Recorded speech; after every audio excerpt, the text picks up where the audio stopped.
Vegetable fresh na.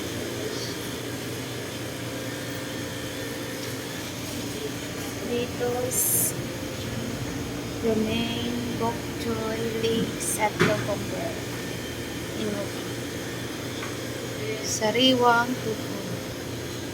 Homemade kimchi. May ano po, spring onion kimchi, cucumber, cabbage, at saka altari radish kimchi. Ayan, yan yung mga homemade kimchi. Mga side dish. Enoki, shiitake, king oyster, white smichi. Ayan, sesame mix. Mga fresh po yan, bagong dating. Carrots, tsaka cabbage. Ito, radish. Pickled radish, ano yan. Pwede yan pang gimbap.